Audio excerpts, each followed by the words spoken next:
Buenas a todos, bienvenidos a un nuevo vídeo a Aviario YouTube, y este vídeo quiero que sea un poquito especial porque con él vamos a inaugurar una nueva sección dentro del canal. Mi idea es hacer un vídeo de estos aproximadamente una vez al mes, si el tiempo lo permite, intentando analizar algunos asuntos, algunos temas, algunos debates que puedan ser interesantes para los criadores, a los aficionados a las aves, así como hablar en él pues también de algunas preguntas interesantes que nos puedan llegar, algunos temas que proponéis vosotros a través de los comentarios. Con lo cual este vídeo, pues bueno, van a ser vídeos un poquito más largos, un poquito más distendidos que los que habitualmente tenemos en el canal, pero creo que es también bueno tener este espacio donde podamos hablar de manera más relajada algunos asuntos que puedan ser interesantes para vosotros. Con lo cual, un vídeo también apropiado para que vosotros mismos a través de los comentarios podáis poner vuestra opinión, podráis seguir desarrollando un debate con algunos de los asuntos que vamos a hablar con él, y a fin de cuentas aprovechar una de las ventajas que tienen, por ejemplo, YouTube, por ejemplo, las distintas redes sociales, que digamos compartir información con opiniones que muchas veces son contrarias, pero es lo bueno para crearnos nuestra propia opinión. Pues siempre es bueno también contar con la idea, con la opinión que tienen los demás. Con lo cual vamos a inaugurar esta sección. Si tenemos que sacar temas de actualidad, por supuesto, ahora mismo estamos hablando, la actualidad son los concursos y la ornitología deportiva se basa en esto, y no diría que es la etapa más bonita dentro del año ornitológico, porque desde luego para mí la etapa más bonita es la cría, pero sí que es la etapa más social y la etapa donde más contactamos con otros compañeros, con lo cual es una etapa que disfrutamos mucho. Pero si dejamos a un lado los temas deportivos, pues evidentemente tenemos que hablar de temas que nos agradan mucho menos, que es el tema burocrático, que es el tema administrativo, y precisamente uno de los temas que vamos a tratar hoy, el primero de ellos va a estar relacionado con ellos, que vamos a empezar a hablar acerca de los núcleos zoológicos. Bueno, no vamos a hablar en este vídeo en qué consiste un núcleo zoológico, primero porque muchos criadores ya lo tienen y hay otros que ya más o menos tienen una idea de en qué consiste, pero sí que es cierto que creo que es interesante analizar algunos de los problemas relacionados con esto. A fin de cuentas, un núcleo zoológico sería una especie de trámite administrativo por el cual legalizamos nuestro criadero cuando tenemos una cierta cantidad de animales. Bueno, el núcleo zoológico constaría como trámite de dos partes: por un lado la parte veterinaria y por otro lado la parte, digamos, más administrativa o de ordenanza municipal, que es aquí donde quiero profundizar un poquito más. El tema veterinario, a fin de cuentas, no es un tema que considero preocupante, y lo digo como criador y lo digo como veterinario. Es decir, a nivel veterinario lo que necesitamos es un informe que nos pueda hacer pues, un veterinario especializado o un veterinario con el que tengamos contacto, un informe con una serie de datos del criadero. Este asunto, lógicamente, el criador tiene una traba, y es que tiene que pagar por un servicio a un veterinario que realiza un trabajo a nivel privado, pero digo que no lo considero problemático en el sentido de que, bueno, al final, si un veterinario te pone trabas o te pone dificultades, pues otro te hará ese trabajo. No deja de ser un asunto, digamos, puramente comercial. Es decir, pues bueno, pues una persona hace un servicio, tú le pagas por ello y punto. Pero en el tema administrativo, en el tema de ordenanzas municipales, sí que creo que aquí hay varios asuntos problemáticos. Primeramente, y esto lo han mencionado ya muchos criadores, se han quejado de ello, de que van a la administración a buscar información acerca de qué tienen que hacer, y lo hacen de buena fe, qué tienen que hacer para legalizar su criadero, por ejemplo, de aves, y se encuentran con que muchas administraciones no tienen ni idea de por dónde tienen que empezar o ni idea de qué tipo de documentos necesitan. Eso es la primera traba. Mucha gente tiene la idea, y también gente que trabaja en la administración, de que un núcleo zoológico es prácticamente como hacer nuestro propio zoo o tener una granja en casa, cuando realmente es una manera de justificar que tienes una serie de animales por tema hobby, por tema de lo que sea, ¿vale? Y luego, aparte de este desconocimiento por parte de algunos relacionados con la administración, el problema que considero yo más grave es el tema de la disparidad de criterios en cuanto a las normativas municipales. El otro día estaba viendo un vídeo, no sé de qué canal era, pero en los comentarios ponía un criador que él en su ciudad pues no le permitían tener un núcleo zoológico en su propia vivienda. Y es un asunto que también he visto comentado por otros criadores. Es decir, en algunas localidades, en algunas ciudades, pues hay una normativa que impide que tengas un núcleo zoológico, por ejemplo, en términos, digamos, urbanos o en tu propia casa. Imaginemos la situación para una persona que tiene un criadero o que vive en una ciudad grande tipo Madrid o Barcelona. Yo, por ejemplo, en mi caso, que a día de hoy vivo en un pueblo, yo tengo el criadero en mi propia casa.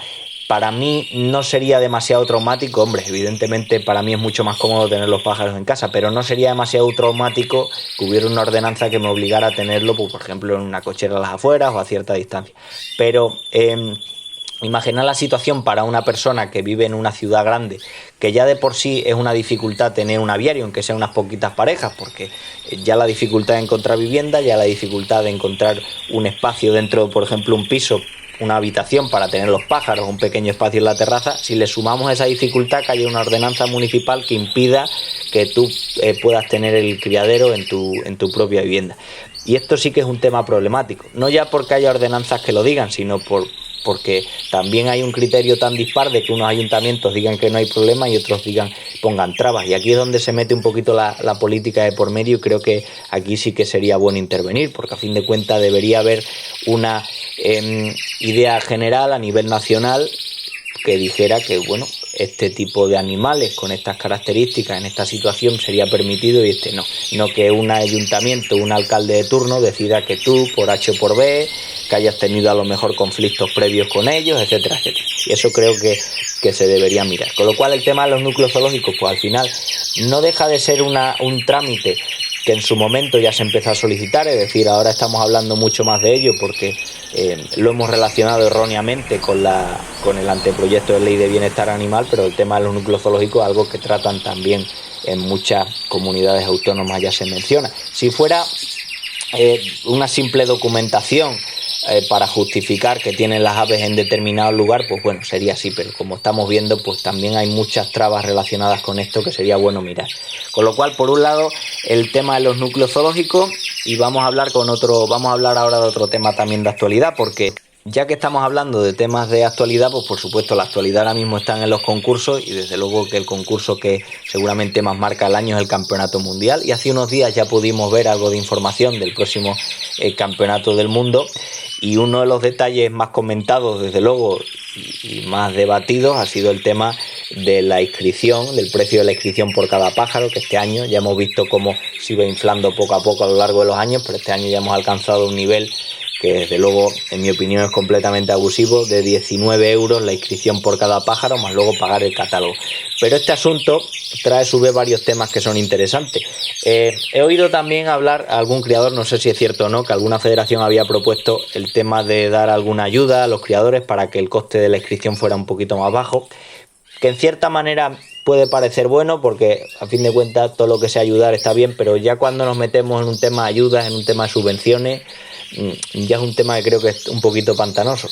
Luego aparte está el tema del catálogo, porque yo desde luego en pleno siglo XXI en el que estamos, donde prácticamente todo lo tenemos en nuestras pantallas de móvil, en nuestros ordenadores que te puedes descargar y demás, pues que tengas que pagar por un catálogo, sobre todo con inscripciones tan elevadas, a mí me parece del todo inadecuado. Yo pienso que ese tipo de información la debería tener de forma gratuita el criador que participa. En el mundo de la ornitología ocurre una cosa que no pasa en otras disciplinas de animales en competiciones. Por ejemplo, en el mundo de la ornitología, mientras pagues la inscripción, tú puedes tener libertad para participar en un campeonato u otro. Es cierto que hay algunas trabas de algunas federaciones, pero en general un criador, federado nacional normal, pues aunque acabe de empezar, pues puede participar en un campeonato importante a nivel nacional o en un campeonato mundial. O sea, la única traba es eso, que puedas pagar la inscripción y punto. En otros animales lo que ocurre es que tienes que participar en una serie de campeonatos previos, o tienes que homologar o justificar una serie de premios para poder participar en campeonatos más importantes o más grandes. Y lo triste de todo esto es que a un criador que tenga pájaros buenos y tenga pájaros de calidad y tenga ganas de participar en un campeonato mundial, pues nos encontremos a día de hoy con que haya criadores que por un tema económico no puedan participar o no puedan llevar todos los pájaros que quisieran, cuando realmente en ese sentido deberíamos facilitarlo. Desde luego que entendemos que el coste de una inscripción de un mundial, con todo lo que conlleva de viajes, de desplazamientos y demás, pues tiene que ser más caro que otros campeonatos donde no ocurre esto. Pero ya llegar a estos niveles, pues desde luego ya mosquea, y nos hace pues plantearnos pues todo el tema de cuál es la intención de estos concursos, de si estamos hablando de un hobby o estamos hablando de que hay muchos intereses económicos por parte de algunos, etcétera. Y luego también en este asunto, pues algún criador propone una pregunta que desde luego queda ahí en el aire, pero creo que es interesante reflexionar de qué pasaría, por ejemplo, en España si llegáramos a un futurible de tener un campeonato nacional único, que es un poco lo que en general todos los criadores queremos. pues qué pasaría si llegado a ese punto de no competencia, pues nos vemos con que la inscripción se eleva a unos precios muy elevados, que también es algo que puede ocurrir. Con lo cual creo que es un asunto que nos hace plantearnos, y de verdad me parece triste que por un tema económico haya muchos criadores o haya más de un criador que no pueda participar o no pueda llevar los pájaros que quisiera. Deberíamos plantearnos muchas de estas cosas relacionadas con el campeonato mundial. Bueno, y ya que hablamos de temas de actualidad también es comentar algunas polémicas que han ocurrido en los últimos tiempos, y algunas de ellas no solo tienen que ver con criadores, sino que algunas también tienen que ver con criadores que aparte tienen su respectivo canal de YouTube.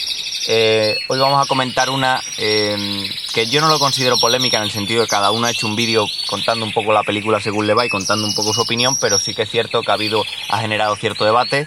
Por un lado, el canal de Juan Francisco Burgos, que en general todos lo conocéis, le sigáis o no, que desde luego hay que reconocer, por mucho que a unos les pueda gustar, a otros no, desde luego hay que reconocer el mérito de ser uno de los pioneros en esto de los vídeos de ornitología. Y luego otro canal, que es el de Rincón Animal, que me parece que el compañero se llama Pedro, que es un canal enfocado más a periquitos, digamos a lo mejor con una visión un poco más de público juvenil. Bueno, pues este compañero Pedro, con todo este tema de la nueva legislación y tal, pues había hecho un vídeo hace un tiempo hablando de que, bueno, pues había recibido denuncias por su criadero de periquitos y demás, y comentaba también que en su sociedad, pues él consideraba que no le habían apoyado lo suficiente en toda esta problemática, ¿no? Y poco después ha hecho un vídeo en el cual pues daba un poquito su opinión acerca de por qué pensaba que el tema de ser criador nacional era tirar el dinero, etcétera, etcétera, ¿no? Y lo comentaba un poco en este vídeo. Y el compañero Juan Francisco Burgos ha salido, digamos, para dar una especie de contrarréplica, es decir, comentar por qué en su opinión pues sí que tiene cierta importancia y es importante el tema del criador nacional, ¿no? Que creo que al final sirve para debatir varios temas interesantes. Yo en ese sentido, por mucho que he visto muchos vídeos del compañero Juan que sean muy debatibles, pero sí que es cierto que en este vídeo él da una opinión que yo considero acertada. A día de hoy plantearse el tema de criador nacional con la que nos está viniendo encima, creo que sería un error. O sea, seguramente ni siquiera con ese tipo de reglamentación nos valdría en muchos casos, pero considero un paso importante el que por lo menos haya un registro de criadores nacionales y en ese sentido, pues bueno, toda la persona que sea criador, yo siempre que tenga unas cuantas parejas, es decir, si tiene algún canario o una parejilla en casa, no tampoco tiene por qué planteárselo, pero ya que se plantee montar un aviario, aunque sea pequeñito, pues hacerse criador nacional, aparte de aportarle ventajas, creo que le aporta también una cierta seguridad en ese tema, con lo cual yo ahí sí que comparto la opinión del compañero Juan. Lo que sí es cierto es que cuando hablamos de todos estos debates y dan la opinión, sobre todo canales grandes, canales que tienen mucho seguimiento, y hay que reconocer que gran parte del seguimiento de nuestros canales pues también son gente que está empezando, que son novatos, que a lo mejor no tienen mucho conocimiento en el tema, pues creo que es muy importante tener en cuenta lo que podemos influir. Yo soy personalmente el más partidario de que haya la máxima libertad posible, es decir, tú en tu canal tengas la libertad de opinar, de decir lo que te apetezca, porque al final es parte de tu entretenimiento, parte de tu disfrute. Y creo que el tema de la libertad de expresión y el cada uno dar su opinión, pues no debería estar reñido con el tema de la responsabilidad.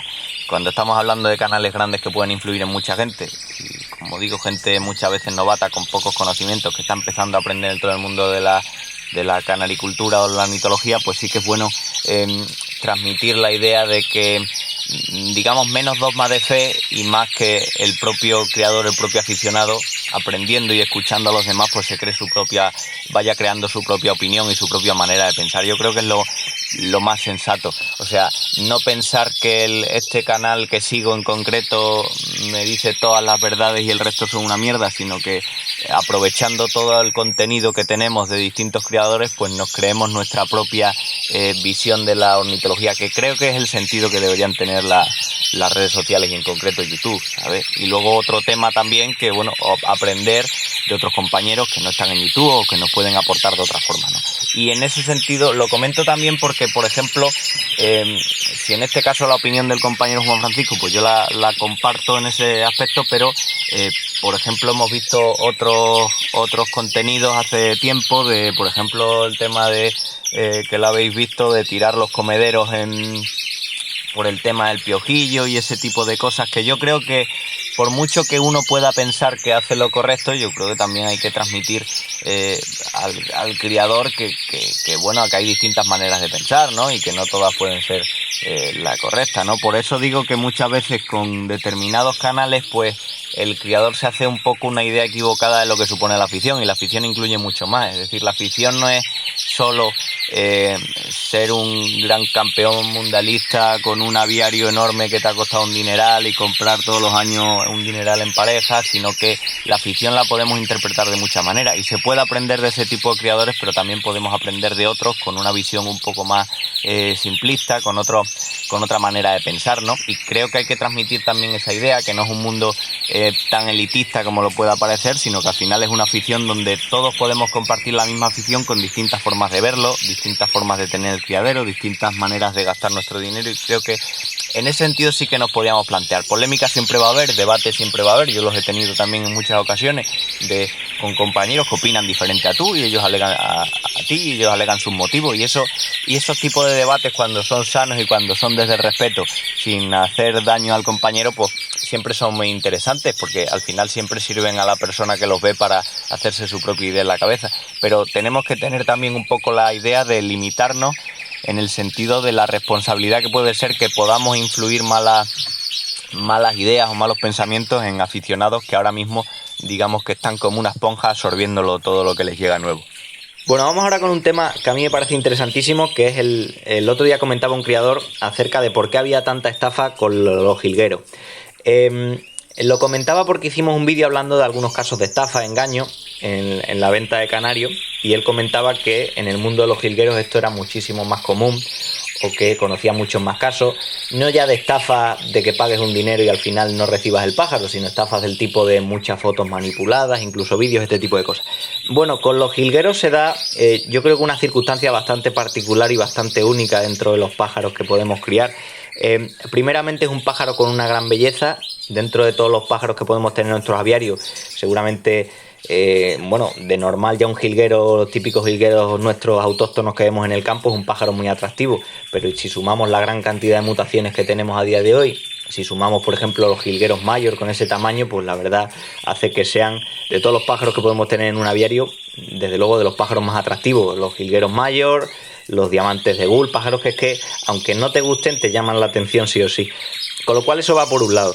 Y el otro lado, evidentemente, es el tema económico, el tema del precio. Es un pájaro que en general tiene un valor alto, tiene un precio alto, y cuando algo se cotiza mucho también provoca que haya gente que se quiera aprovechar de estas circunstancias. Y por eso vemos estafa, por ejemplo, un pájaro que te dicen que es de tal mutación y no lo es, pájaros incluso que podemos ver en algunas imágenes, incluso pintados para que parezcan de mucha mayor calidad de la que tienen. Esto sí nos podemos encontrar. Con lo cual, en los jilgueros se ha unido ese atractivo estético que siempre han tenido, la cantidad de mutaciones que poco a poco van saliendo, y aparte el tema económico, con lo cual sí que es cierto que aunque haya muchos aficionados que hacen las cosas bien, pero también nos vamos a encontrar con mucha manipulación en el mercado también. Con los jilgueros también lo que ha ocurrido es que hay muchos aficionados que se han metido con ellos ahora por moda. Primero porque lo hemos dicho, porque es un pájaro que es muy atractivo y llama mucho la atención, y cuando un criador, por ejemplo, pues tiene un cierto bagaje criando otras especies o ha tenido ya un cierto poder adquisitivo que se puede permitir tener alguna pareja de jilgueros, pues la verdad es un capricho muy bonito de disfrutar nuestros aviarios, y eso mismamente viendo canales de YouTube lo vemos, la gran cantidad de criadores que han metido jilgueros también en sus aviarios. Hay un interés, por tanto, por pura estética de muchos criadores, pero hay que reconocer también que hay un interés de hacer negocio económico por otros tantos. Tenemos que pensar que cuando, bueno, los que somos criadores y los que somos aficionados, cuando vemos un pájaro que nos gusta, que nos puede aportar el aviario, pues a lo mejor no escatimamos en pagar un dinero. Pues yo puedo pagar, yo qué sé, 100 euros por un pájaro, y no escocerme, y a lo mejor vas al supermercado y te cambian el precio de 10 céntimos de la leche que compras y te molesta, ¿no? Porque a fin de cuentas es un gasto que haces en ocio y lo haces con gusto. Otros se lo gastan en viajar, otros se lo gastan en libros y otros se lo gastan en canarios. Pero tenemos que considerar también el valor en conjunto. Si estamos hablando de que un jilguero, por ejemplo, nos valga 300 euros, es que tenemos que pensar el valor que puede tener un animal dentro del mercado. Es decir, se considera un pájaro, se considera un precio altísimo y un precio muy lujoso. con lo cual ante estos valores pues evidentemente van a salir también mucha gente que intenta aprovecharse las circunstancias, con lo cual hay un interés por parte de los criadores en cuanto a la estética, porque son pájaros muy bonitos y son muy bellos, y también hay que reconocer que han surgido muchos criadores en esta moda por puro interés económico, de bueno, pues hacer un poco la cuenta de la lechera y de decir compro 2 jilgueros, vendo las crías y tal. Eso también lo hay. Esto también en parte conlleva un riesgo que hay que considerar con el tema de desarrollo de mutaciones. Claro, en este tipo de pájaros que están tan cotizados de manera normal, si eres capaz de desarrollar una mutación o conseguir trabajarla y conseguir comercializarla bien, pues al final es verdad que puedes ganar mucho dinero. El problema muchas veces de tener tanta obsesión con sacar muchas mutaciones es que no seamos capaces de asentarlas, y por eso el trabajo de los criadores de estas especies verdaderamente especialistas es tan importante. El saber trabajar, por ejemplo, con el jilguero clásico, de asentar las mutaciones, de crear digamos características nuevas sólidas, porque no se trata de sacar mutaciones como churros, sino de que se trata de sacar mutaciones que realmente sean viables, y eso sí que también lo estamos viendo, no solo en nuestros días que estamos con la moda del jilguero, sino también ver cómo lo que hemos dicho, hay interés económico por parte de algunos, interés como un capricho lujoso por parte de otro, y luego también el riesgo de que no asentemos demasiado también el tema de las mutaciones, con lo cual creo que el asunto de los jilgueros no hablamos mucho de ello, pero es uno de los que puede interesar más a los criadores, porque es un tema muy profundo que tiene un poco de todo, tiene un poco del tema de la estética, que desde luego es indudable, y tiene también el punto del negocio. Este otro tema que vamos a hablar ahora me lo comentaba un criador el otro día, pero seguramente es una situación que os vais a sentir todos reconocidos, porque si criáis pájaros la habéis vivido alguna vez, que son, bueno, pues cuando tenemos que deshacernos de una parte de la producción y queremos venderlo, pues nos encontramos con de vez en cuando lo que llamamos compradores un poco acosadores, gente que es un poco agobiante, que te escribe, que te llama, y esa situación puede desbordar a más de uno.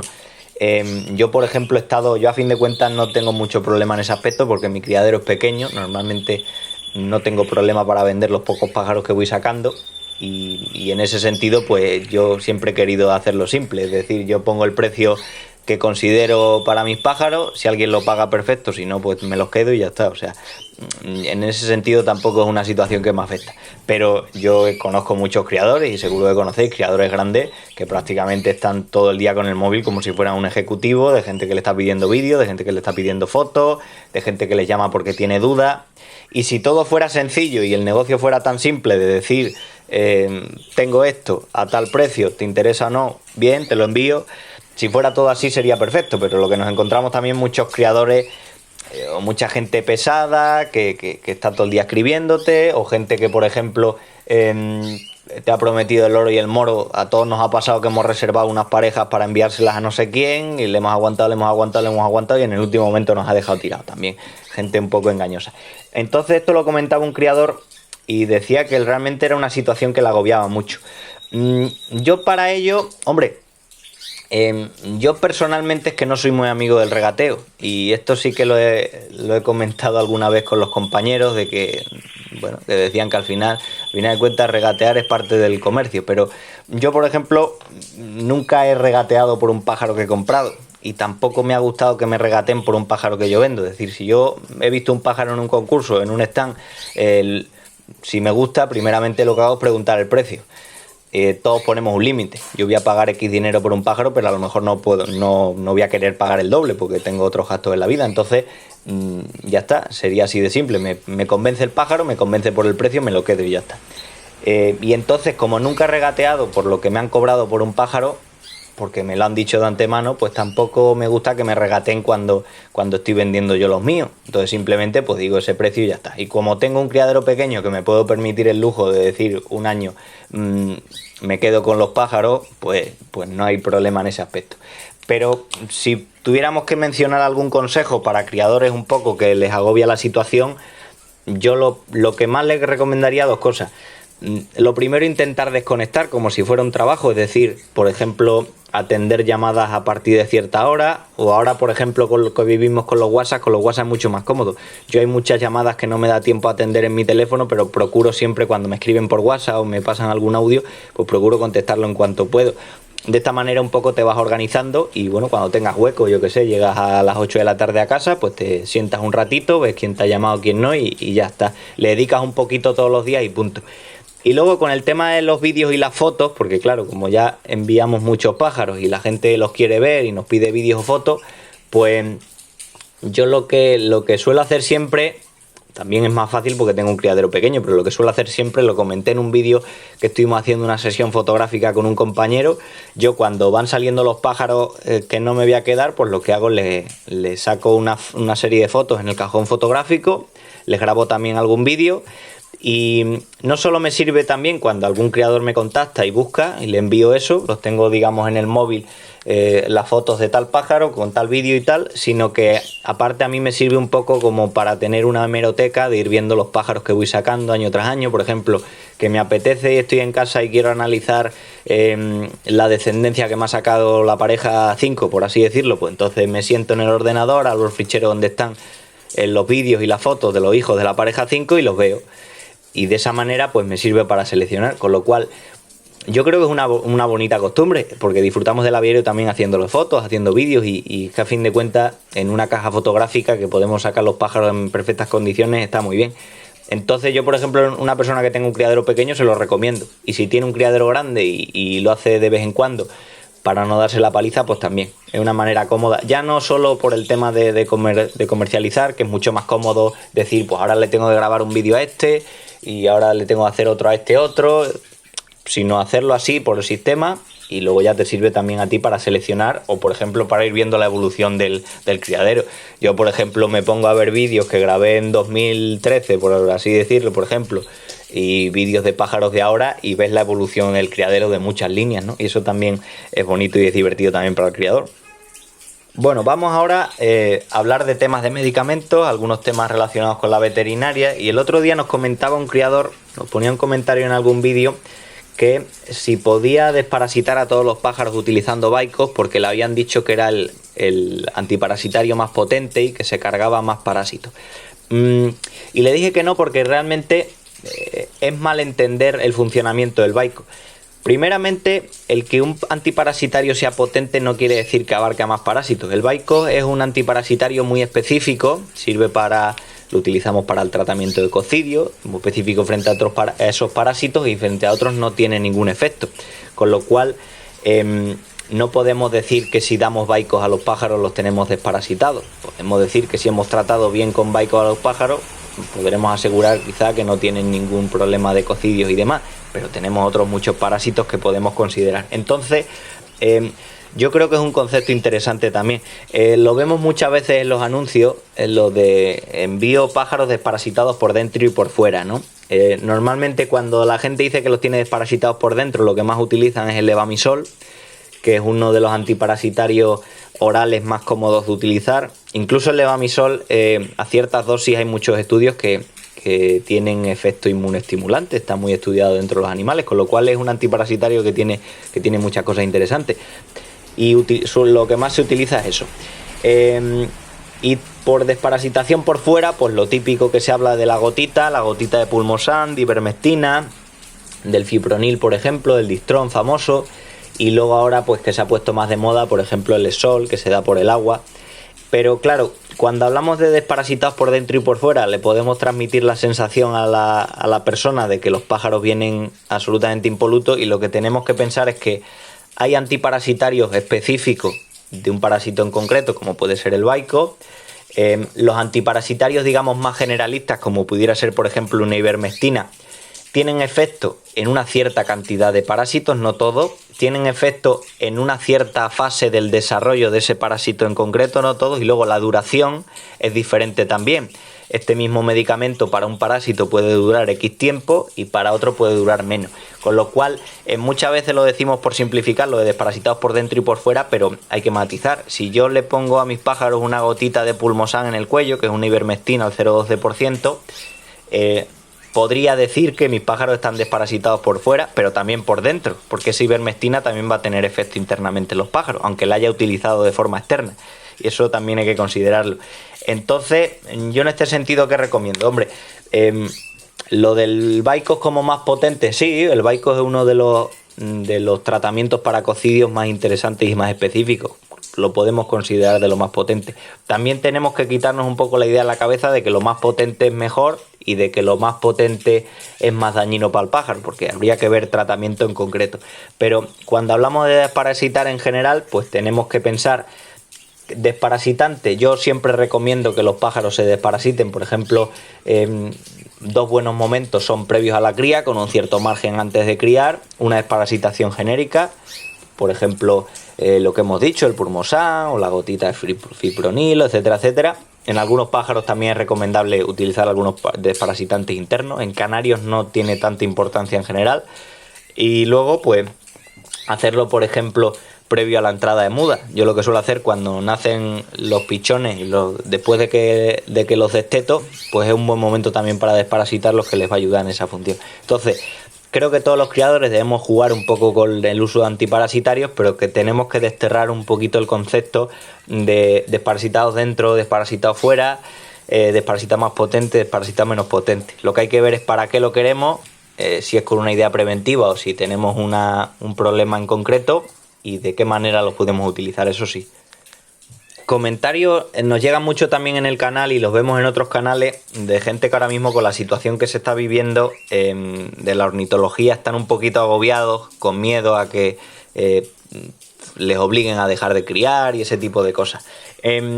También lo que pasa es que en España se ha dado un poco la tormenta perfecta en estos tiempos, porque se ha juntado la inflación económica, que ha desmotivado también a algunos criadores que evidentemente han subido los costes de mantenimiento en los aviarios. Se ha juntado también la situación política con el gobierno actual, que un poco a marchas forzadas quiere ir aprobando leyes a la fuerza. Lo estamos viendo, no solo leyes que afecten a los animales, sino otros tipos de leyes. Estamos viendo también a día de hoy, lo podemos ver de actualidad, como muchas de esas leyes también tienen dobleces que están provocando errores. Y por eso siempre cuando se propone una ley lo que hay que trabajar con expertos es lo que hemos insistido todos los criadores. Es decir, los criadores no nos negábamos simplemente a decir que la ley de bienestar era mala, si lo que decíamos es que ese tipo de leyes o ese tipo de propuestas había que trabajarlas con especialistas y había que consensuarlas entre todos. Y es la única manera de hacer leyes que de verdad sean buenas. No podemos hacer leyes por calentón y mucho por ideología, y mucho menos no podemos hacer leyes sin entender de un tema. Entonces, se ha juntado un poquito esta situación. También tenemos que pensar que ya muchos de los aviarios que tenemos en nuestro país eran ilegales, porque ya había normativas en algunos sitios con respecto a los núcleos zoológicos y demás. Y bueno, al final no es ya que se aplique una ley, no es ya que se proponga una ley, sino que al final lo que decimos que se acaba aplicando. Entonces, bueno, pues en general alguien que tenía un aviario tampoco corría ningún peligro. Sí que está el tema de que te pudiera denunciar un vecino, pero bueno, es que tenemos que pensar también de que muchos aviarios a día de hoy ya no es que no cumplen la normativa. Y luego con el tema de la comercialización es que siempre hemos hablado de ceder los pájaros, y hemos hablado de ceder los pájaros porque claro, es una actividad que no declaramos. Yo si vendo algún pájaro, lo poco que saque de ellos, que realmente lo utilizo para cubrir los costes del criadero, que no es un fin económico, pues lo poco que saque con ellos es cierto que no los declaro. ¿Debería declararlo? Sí, porque es un ingreso, pero tampoco declaro si vendo la bici del niño y se la vendo a otro, pues no. Es que a fin de cuentas hay mucha economía sumergida, pero es que hay mucha economía que no se va a sacar a flote nunca.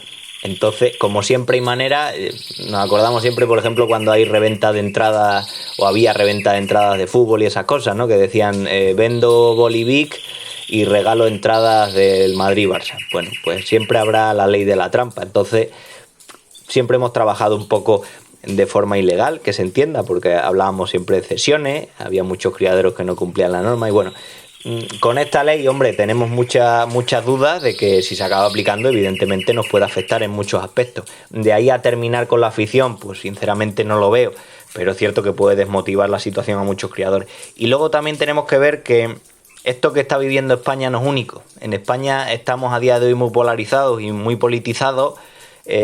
Somos de una ideología o somos de otra, y si eres de una ideología le tienes que comprar todas las ideas, pero esta situación la estamos viendo en muchos países, no es nueva de España. En Argentina vamos a hacer un vídeo próximamente hablando de una legislación también que se propuso, que tiene muchas semejanzas.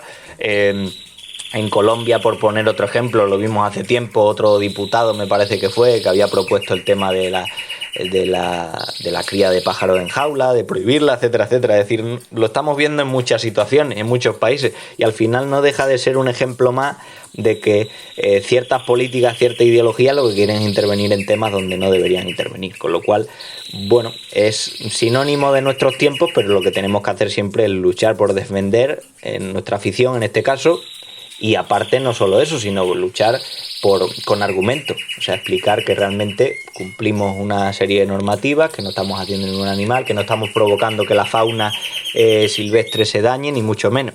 Y eso sí que es lo que creo que deberíamos insistir más en ello. Esta otra pregunta me parece muy interesante. Comentaba un criador que estaba visitando pues un mercadillo donde había distintas aves en venta, aves comunes, con pajarerías y demás, y decía que le llamaba la atención, compañero joven en la afición, que le llamaba la atención que, por ejemplo, los periquitos tuvieran un precio casi la mitad de precio que el que tenía un canario convencional. Y decía que no entendía por qué, cuando posiblemente el periquito con un tamaño más grande sería un pájaro que por lógica tuviera más coste de mantenimiento. Pero claro, el precio de los pájaros realmente no tiene que ver con el coste de mantenerlo. Mantener en general un pájaro de este tipo ornamental, los costes son muy bajos, por norma. No sé exactamente cuánto valdrá mantener un canario durante todo el año, pero el coste es muy bajo. Y realmente el valor que tienen no depende tanto de lo que cueste mantenerlo, sino el valor que tiene depende de lo que suela pagar la gente por ello. Y es verdad que tradicionalmente en este tipo de pájaros pues estamos más acostumbrados a que los canarios tengan un precio más alto a que los periquitos. Y encontrarnos también con pájaros, por ejemplo los diamantes mandarines, yo desde que los he criado siempre los he recomendado porque aparte de ser un pájaro que cría muy bien, los pequeñitos tradicionales estos de pajarería, pues aparte es un pájaro que es muy barato.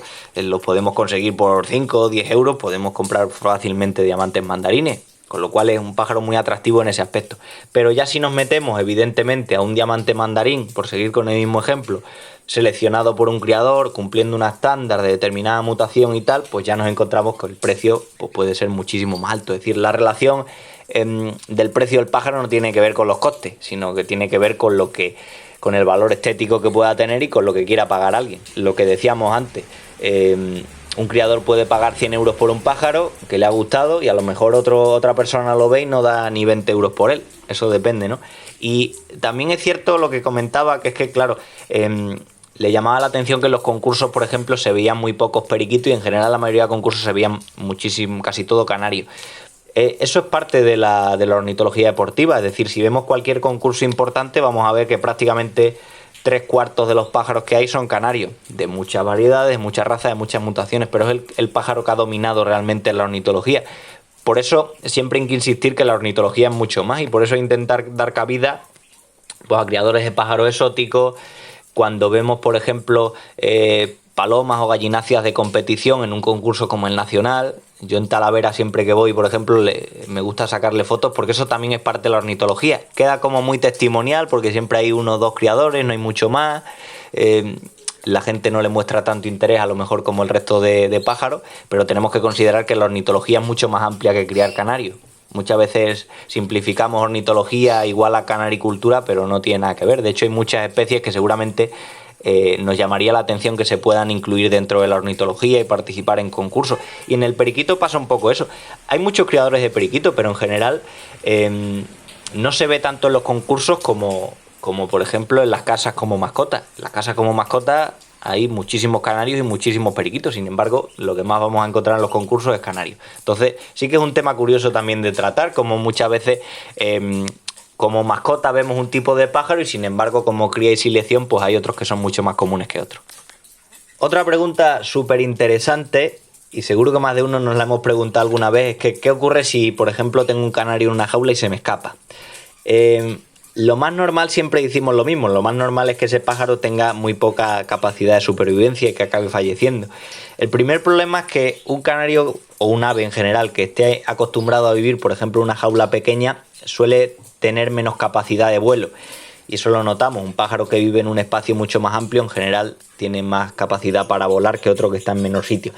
Con lo cual es posible que ese tipo de pájaros cuando se escape lo acabemos viendo que esté dando vueltas por alguna calle y sea una presa fácil, por ejemplo, de algún gato y demás. Luego otro tema es el color. Muchos de los pájaros que tenemos en nuestros aviarios tienen colores que no se observan en la naturaleza. Y en la naturaleza una de las cosas que se busca es el mimetismo para poder vivir sin que te encuentres los depredadores. y eso pues juega en contra de muchas variedades. Un canario blanco es mucho más llamativo a la hora de capturarlo, un canario rojo, que por ejemplo un canario que sea marrón o que tenga mucha femelanina, que sea más verdoso, eso también juega en contra de ellos, con lo cual es un punto más para que tengan menos posibilidades de supervivencia. Y luego tema fundamental también es que el pájaro tenga capacidad para buscar comida. Los pájaros que tenemos en nuestras casas los tenemos acostumbrados a tener siempre un comedero lleno delante de ellos, es decir, no tienen que hacer ningún esfuerzo para comer, bajarse y empezar a comer directamente. Sin embargo, los animales que viven silvestres, que viven en el campo, es su trabajo. Siempre decimos, los animales no trabajan, no. El trabajo del animal es buscar comida durante todo el día, que prácticamente es lo que hacen. Buscan comida, duermen y en el periodo que sea se reproducen. Con lo cual eso también juega en contra. Otro tema diferente es el tema de que, y se han hecho algunos experimentos con ello, de que metamos unos pichones, por ejemplo, recién nacidos en un nido de silvestre en el campo, pues posiblemente acabarían desarrollándose como ellos y acabarían aprendiendo a buscarse la vida en el campo. Eso sí podría ocurrir, pero la norma general sería que si un pájaro se nos escapara, pues tiene pocas posibilidades de sobrevivir. Y esto también es una cuestión que deberían plantearse, porque uno de los temas interesantes que comentaban en la Ley de Bienestar Animal es controlar más los aviarios con la idea de que evitar, según ellos, que se pudieran desarrollar pues especies alóctonas, un poco como lo que ha pasado con la cotorra o cosas de esas, en ciudades como Madrid, Sevilla y tal. Y realmente lo que tenemos que pensar es que la gran mayoría de los pájaros que tenemos en nuestros aviarios no tendrían capacidad, primero, para adaptarse al ambiente exterior en el que estamos viviendo, y aparte para directamente para poder sobrevivir. No estamos hablando ya de reproducirse, con lo cual habría que plantear también flexibilizar en ese sentido la legislación en muchos aviarios. Comentario típico cuando hablamos de los canarios, y nos lo ponen de vez en cuando en los comentarios gente que la verdad que no tiene ni idea, es que bueno, pues que tenemos a los pájaros encerrados, tenemos a los pájaros esclavizados, los tenemos metidos en una jaula y el pájaro lo que tiene que estar es vivir libre. Bueno, vale, pues sí, pues si ahora mismo viene algún tío y me abre todas las jaulas del aviario, ya te puedo asegurar que la gran mayoría de esos pájaros seguramente se morirían en poco tiempo. Con lo cual eso de la libertad, pues hombre, cuando estamos hablando de una especie que lleva 500 años viviendo prácticamente en cautividad, pues es que su vida es la jaula. Por mucho que lo veamos que nos pueda parecer una cárcel, no lo es.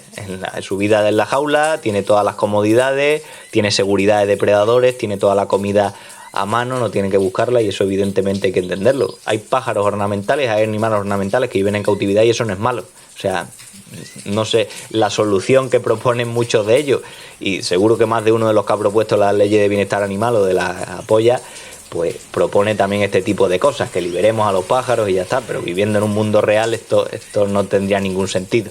Pues una de estas cosas también hay que planteársela con este ejemplo. También habéis preguntado algunos por el tema del certificado veterinario que piden para los envíos de pájaros. Cuando nosotros enviamos pájaros, por lo general lo único que necesitamos tradicionalmente es como una especie de documento de cesión, tener los datos del criador y poca información más. Ahora se han sacado de la manga hace poco el tema del certificado veterinario. Cuando enviamos una cierta cantidad de pájaros, pues que un veterinario nos rellene un certificado confirmando que los pájaros salen en perfectas condiciones y demás. Yo he tenido que hacer muchos certificados, evidentemente, pero me parece un tipo de normativa que lo único, bueno, sirve un poco para quitarse peso por parte de la empresa de mensajería, pero me parece que al final lo único que provoca es que aumenten los costes para la persona que los compra, porque me imagino que normalmente el certificado, los costes que pueda tener el certificado los acaba pagando la persona que compra los pájaros, que ya de por sí le sube el precio, cada año vemos que los envíos están más caros, pues claro, se convierte en prácticamente algo prohibitivo para algunos comprar una pareja de canarios y que a su vez tengas que sumarle el precio del envío, más precio de certificado, etcétera, burocracia. Al final, hombre, en otras especies de animales se ve esto, lo de que bueno, tengas que hacer un chequeo del animal antes de enviarlo para que vaya en condiciones.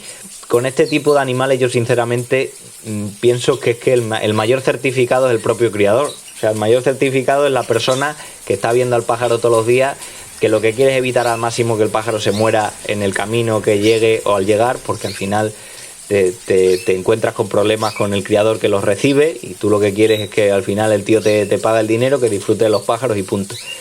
Con lo cual yo creo que la mayor certificación es que directamente el criador sabe en qué condiciones van los pájaros. ¿Que habrá alguno que pueda fallecer o habrá alguno que pueda morir a lo mejor cuando llegue o enfermar? Sí, pero por lo general el criador procura que los pájaros vayan lo más sanos posible, o es lo que debe hacer.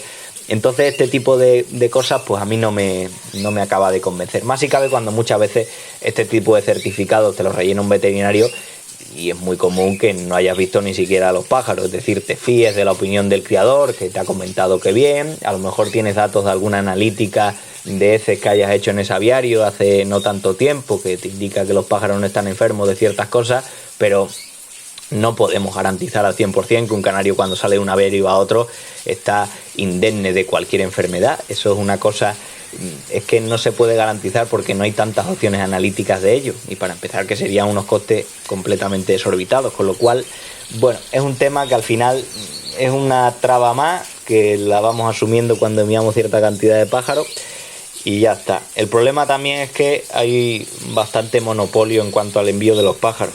Hay muy pocas opciones de enviar por mensajería y al final pues debería pasar que, bueno, igual que empresas de paquetería normal sin ser animales pues nos encontramos muchas, hay mucha competencia de precios y podemos tener muchas opciones, pues si tuviéramos esa situación también con el envío de mascotas o el envío de aves, pues tendríamos también mucha más facilidad para los criadores. Como se crea un poco este monopolio, pues al final nos toca tragar con lo que hay y poco más.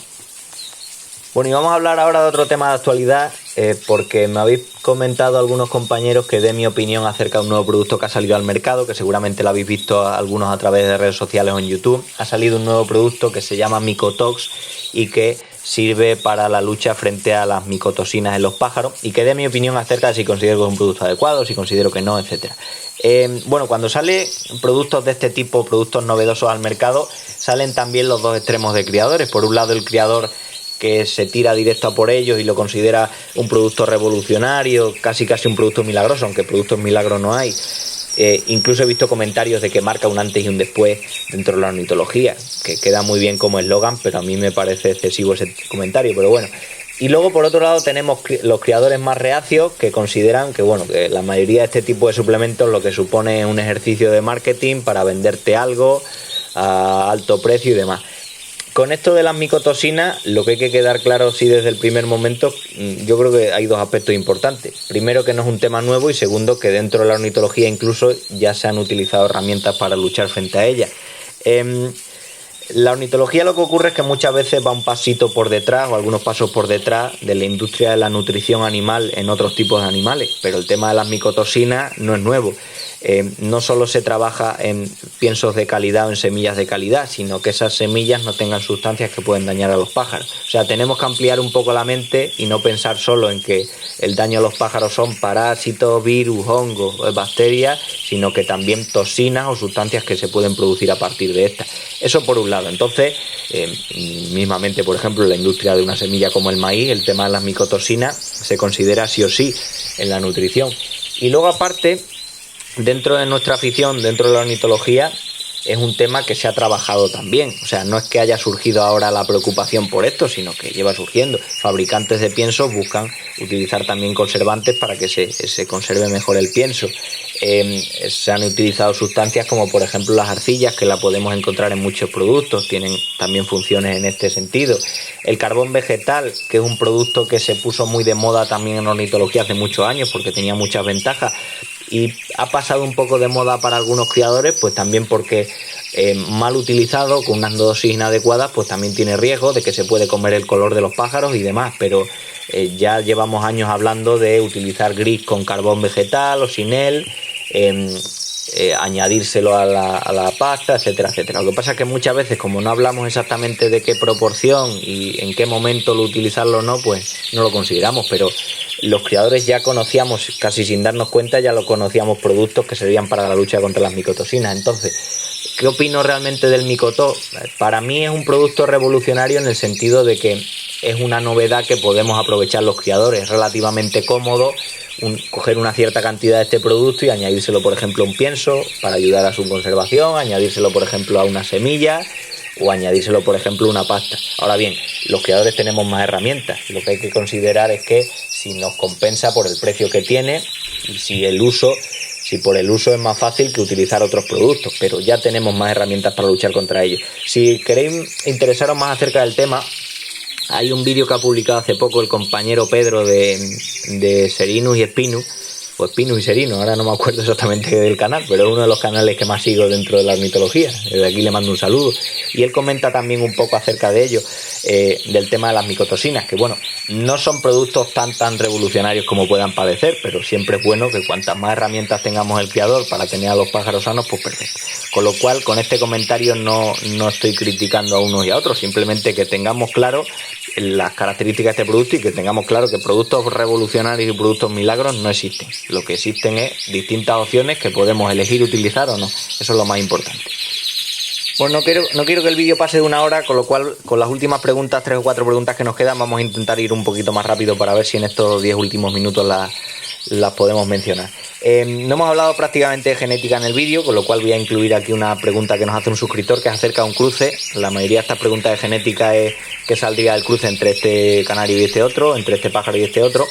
Y el criador en cuestión pregunta qué saldría del cruce entre un canario arlequín y un canario lipocromo. Claro, muchas veces cuando se hacen estas preguntas y cuando no denominamos exactamente la variedad del pájaro, o la variedad en este caso del canario que estamos hablando, pues es difícil explicar cuál sería el resultado. Aquí supongo que el criador se refiere a qué saldría entre el cruce de un canario arlequín, no especifica el color, porque en general hablamos del arlequín pío, pero podemos encontrar, por ejemplo, arlequines completamente lipocromos, sin restos melánicos y demás. Y suponemos también que el criador, cuando habla de canario lipocromo, se refiere a un canario de color que sea lipocromo, es decir, que no tenga melanina. Si se refiere a esto, desde luego que el cruce entre una raza de postura y una raza de color, en este caso no nos aportaría mucho beneficio. Podríamos tener beneficios en el color, pero desde luego sería un paso atrás en cuanto a la morfología. Y por eso creo que es muy importante que tengamos muy clara la nomenclatura, y creo que muchas veces es una tarea pendiente.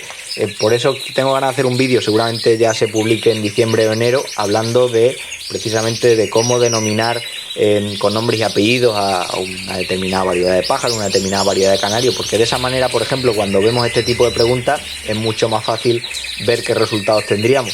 El canario tal en cuestión, con nombre y apellido, cruzado con este otro, pues qué resultados tendríamos. Aquí suponemos que es ese, con lo cual en principio consideramos un cruce descartable o un cruce poco interesante competitivamente, pero como veis podría faltar información. Muchas veces cuando vemos estas preguntas lo podemos considerar así. Otro tema, ahora hemos tenido uno de los concursos más importantes del año, que es el concurso de Módena, lo que tradicionalmente hablamos como Reggio Emilia, que desde luego yo no he tenido nunca la oportunidad de visitarlo, y desde luego es una de las cosas que más me gustaría. Para muchos criadores es prácticamente como la meca dentro del mundo de la ornitología, como que hay que ir una vez en la vida para disfrutar de ese ambiente, y la verdad ahora es mucho más bonito encontrarse con la cantidad de criadores españoles que van no solo a verlo, sino a participar y a ganar premios, O sea, sirve de muestra desde luego que la canaricultura española está a un nivel altísimo. Y me enviaron algunas imágenes, desde luego no puedo opinar porque no he estado en el concurso y mucho menos he estado en los enjuiciamientos, pero me pasaron algunas imágenes donde se veía distintas situaciones de la sala de enjuiciamiento y daba la sensación como que la luz no era la adecuada o no se veían claramente los pájaros. Repito que no lo sé porque evidentemente no he estado, no puedo opinar, solo opino de las fotografías en cuestión que me enseñaron. Pero sí que es cierto que es un tema interesante a debatir, porque la luz es un tema fundamental tanto a la hora de enjuiciar el pájaro como a la hora de verlo en el concurso. Por eso siempre se tiende a recomendar una luz de lo más natural posible, una luz de mejor calidad, porque la luz puede estropear completamente la apreciación que tengamos de una variedad. Al final, sobre todo cuando hablamos de canarios de color, pues el color realmente es algo que vemos según las condiciones, es decir, según la luz que tengamos, lo apreciamos de una manera u otra. Entonces, si tenemos una luz de mala calidad, pues puede afectar. Y eso es importante, debería ser fundamental en los enjuiciamientos, de hecho hay normativa en general en ello. Y luego también es muy importante de cara a la exposición, de cara al criador que está viendo los pájaros. Yo, por ejemplo, cuando visité el campeonato nacional portugués que se celebró en Elvas hace unos cuantos años, pues una de las cosas que más me defraudaron en la propia exposición es que había una luz que tenía prácticamente una coloración rosácea. Se veía la sala de exposiciones, se veía con un tono así como salmonado rosáceo, y desde luego estropeaba muchísimos pájaros. La calidad que pudieran tener desde luego no ayudaba para nada a poder observarlo, y es un tema que siempre se ha tratado. Por ejemplo, en el Nacional de Talavera, si habéis visitado o habéis visto imágenes, en los últimos años empezaron a trabajar con luces LED tiras de luces LED que se incorporan a la jaula, porque claro, en esta época donde se realizan la mayoría de los concursos, en el otoño, pues es una época donde los días duran muy poco, enseguida anochece, y claro, cuando visitabas por ejemplo ese nacional, por la mañana se veían los pájaros divinamente, con luz natural, etcétera, etcétera, pero en cuanto ya se echaba la tarde encima, pues muchas jaulas no apreciabas bien la calidad. Y lo intentaron solucionar, y a mí me pareció bien la idea de utilizar ese sistema de luces LED para ver con más luminosidad al pájaro, y la verdad es que ayuda. Pero incluso así hay algunas variedades que les beneficia el tema de la luz LED y otras que incluso les perjudica. Con lo cual siempre es un tema fundamental, tanto es verdad de cara a los enjuiciamientos como de cara, por supuesto, también a la apreciación que tenga el visitante cuando visita la exposición. Y el tema importantísimo, no solo las salas y cómo esté, de ventilación y demás, sino por supuesto la luz que pueda tener. También relacionado con el nacional, pues me comentaron que este año también, no es la primera vez que se hace, pero sí que es cierto que me parece una iniciativa buena, que haya un servicio de fotografía. Me lo comentaron, me parece que en el Nacional de Zafra hay un servicio de fotografía en la cual pues un criador que lleva pájaros allí tiene la opción de que un fotógrafo profesional, un fotógrafo de estos que trabajan en revistas especializadas, te pueda hacer fotos en un cajón fotográfico, digamos, en mejores condiciones de las que puedas tener tú en tu criadero.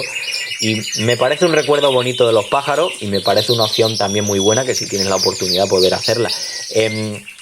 No sé vosotros, pero yo de las primeras veces que empecé a concursar y empezabas a ir a campeonatos grandes de visita y demás, y te comprabas el catálogo, pensabas que los catálogos iban a tener fotografía, cuando normalmente el catálogo es un texto, son letras y letras y letras con nombres de criadores y demás.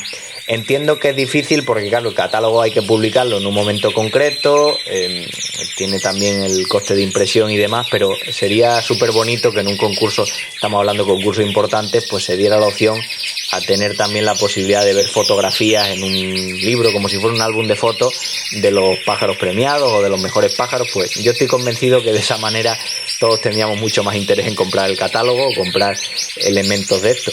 Pues al final son herramientas que podemos utilizar. Si tenemos la opción de que un fotógrafo profesional con unos buenos medios nos consiga hacer fotografía de los pájaros, pues no solo es un detalle bonito, sino también podemos disfrutar también más de ello. Es una cosa buena también que nos podemos encontrar en los campeonatos. Y luego, para ir acabando, simplemente mencionar un pequeño asunto, porque es que me pedía un criador el otro día que comentara acerca de por qué se había formado tanto revuelo este año con las elecciones andaluzas de ornitología, que prácticamente hemos visto muchos vídeos de campaña y muchas imágenes que prácticamente parecían elecciones de nuestros políticos a nivel nacional, que algo relacionado con la ornitología. Yo creo que también se ha juntado un poco la situación que está viviendo la ornitología española, las circunstancias tan concretas de problemas internos, y por eso ha tenido también más interés. A fin de cuentas, tenemos que considerar que hay regiones que tienen más importancia que otras y que les damos más peso que otras. Normalmente cuando hay elecciones a una federación, al cambio de directiva de una federación o de una asociación, suele ser un tema que apenas le interesa a los criadores que son afectados por ello. Pero yo creo que esto ha sido un ejemplo también, y los criadores un poco han visto que podía ser este cambio de aires como un nuevo germen para el desarrollo de pues una ornitología un poco más unida y como digo, cambiar aire, y por eso creo que ha tenido más seguimiento también el tema de las elecciones andaluzas. Al final, lo que hay que entender es que a día de hoy no podemos entender la ornitología española sin los criadores andaluces, es una realidad. Hicimos un vídeo hablando de ello, de por qué había que considerar también la importancia de esto, y por eso por eso pienso que por esa suma de circunstancias al final ha sido un tema que ha interesado mucho. Pero es verdad que en redes sociales y hemos visto mucho contenido que parecían incluso mítines que nos puede chocar un poco, pero bueno, a ciertas esferas también puede formar un poco parte de lo que es la ornitología, siempre que sea por el bien común, o por lo menos que sea gente que sin tener intereses propios pues luche por conseguir ciertos objetivos. Creo que es bueno, y al final el mérito de mucha de esta gente que lo que hace es comerse marrones muchas veces por intentar hacer algo que no le va a beneficiar, ¿no? Y si puede ser algo que pueda ayudar a los criadores, pues yo creo que sería el objetivo, con lo cual pues todos los respetos a las personas que intenten trabajar por conseguir estos cambios y por conseguir las mejoras dentro de la ornitología. Así que bueno, yo creo que vamos a dar por terminado el vídeo antes de que llegue la hora de duración, que ya es bastante. Y nada, si queréis podéis poner en los comentarios qué os parecen este tipo de vídeos, así más en formato podcast, un poco más relajados, para hablar de distintos temas que muchas veces quedan en saco roto, pero creo que es bueno también comentarlos periódicamente y sobre todo para hacer un poco de debate, no sé, de algunos de los temas que hemos hablado, seguro que tenéis opiniones diferentes, que sería bueno también comentarlas, o seguro que tenéis visiones distintas. Entonces, si queréis, podéis en los comentarios un poco qué opináis acerca de algunas de estas preguntas que hemos estado hablando. Y nada, nos seguimos viendo por nuevos vídeos. Espero que os vaya muy bien a todos. Un saludo.